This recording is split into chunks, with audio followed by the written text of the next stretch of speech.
Mr. Sanson.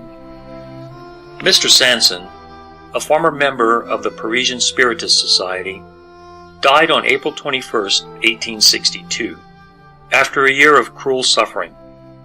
Foreseeing his end, he had sent the Society's president a letter containing the following excerpt. In the case of a sudden separation of my soul from my body, I wish to remind you of a request I made about a year ago. Please evoke my spirit as soon as possible and as often as is convenient for you, so that having been a sufficiently useless member of our society during my stay on earth, I may be of at least some use beyond the grave by providing you the means of studying, step by step, through evocation, the various circumstances resulting from what is commonly called death, but which for us Spiritists is only a transformation in accordance with the impenetrable designs of God, though always useful for His purposes.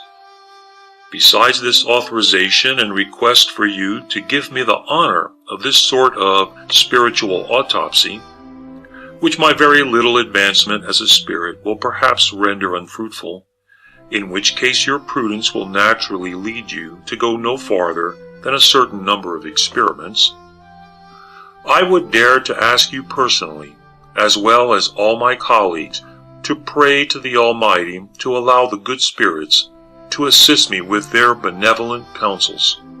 In particular, I would ask St. Louis, our spirit president, to guide me in the choice and time for a new incarnation, an idea that I have been preoccupied with lately.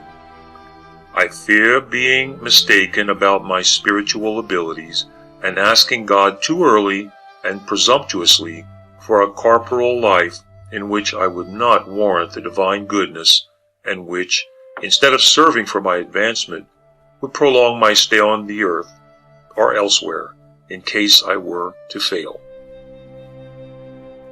In order to satisfy his desire to be evoked as soon as possible after his passing, we went to the mortuary with a few members of the Society, and in the presence of his body, and an hour before his burial, we were given the following communication.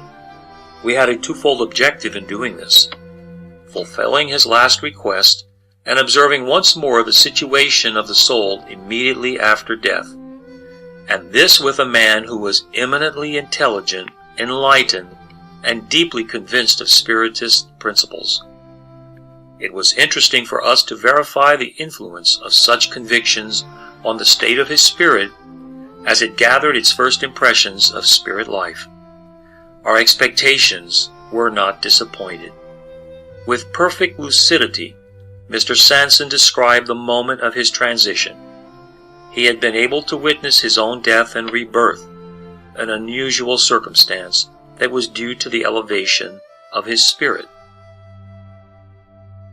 Mortuary Chamber, April 23, 1862. Evocation. I am answering your call in order to fulfill my promise. My dear Mr. Sanson, we ourselves are fulfilling a duty and are pleased to be able to evoke you as soon as possible after your death, as was your desire. It is a special blessing of God to allow my spirit to communicate. I thank you for your goodwill, but I am weak and trembling. You had suffered so much that I thought we might ask you how you feel now. Do you still feel your pain? What sensations are you experiencing in comparing your present situation with that of 2 days ago?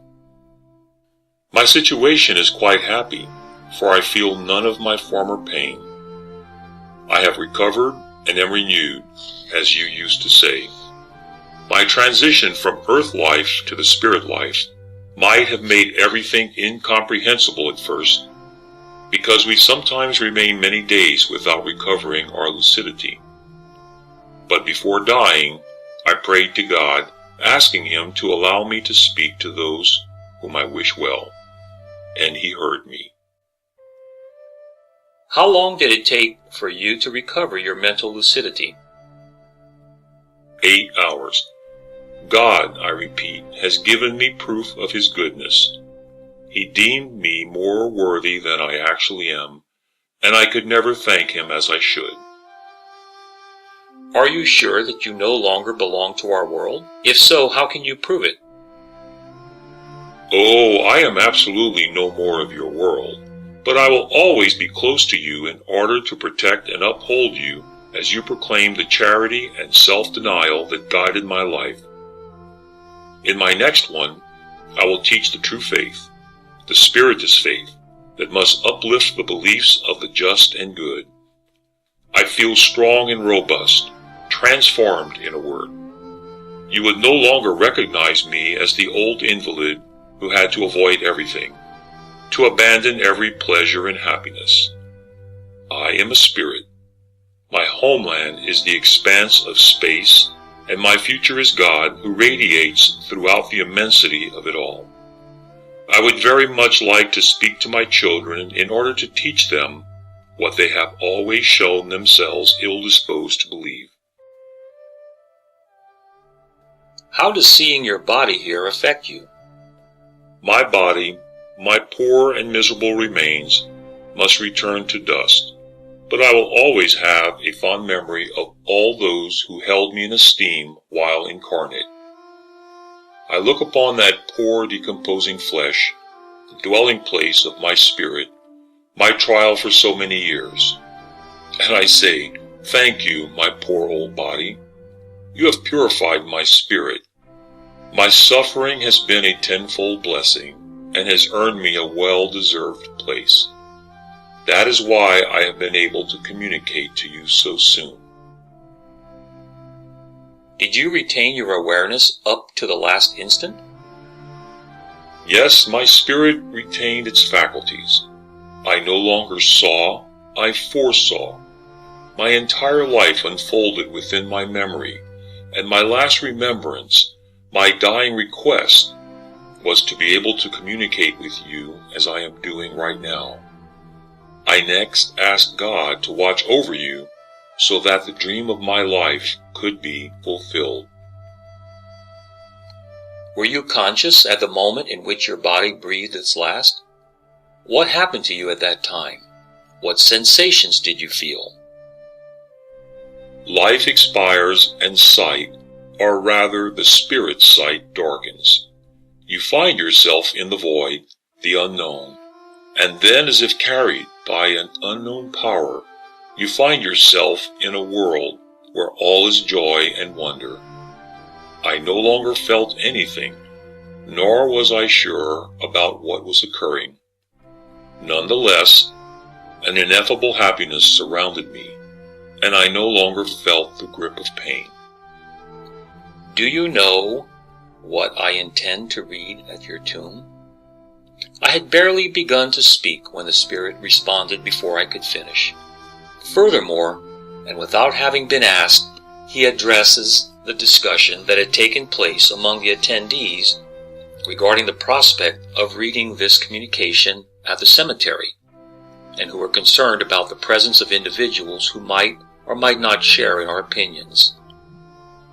Oh, my friend, I already know because I was with you yesterday just as I am today. I am very satisfied with it. Thank you, thank you. Read it so that they can understand me and appreciate you. Don't worry, for everyone is respectful in the presence of death. Read it so the disbelievers may acquire faith. Goodbye. Read it courageously and confidently, so that my children may be converted to such an honorable belief. During the ceremony at the cemetery, he dictated the following words. May you no longer fear death, my friends. It is only another step for you if you have known how to live well. It is full of happiness if you have worthily deserved it, and have completed your trials well. I repeat, courage and goodwill. Do not assign more than a mediocre value to earthly possessions, and you will be rewarded. One cannot enjoy a lot of things without depriving others of their well-being, thereby morally committing a great evil. May the earth lie lightly upon me.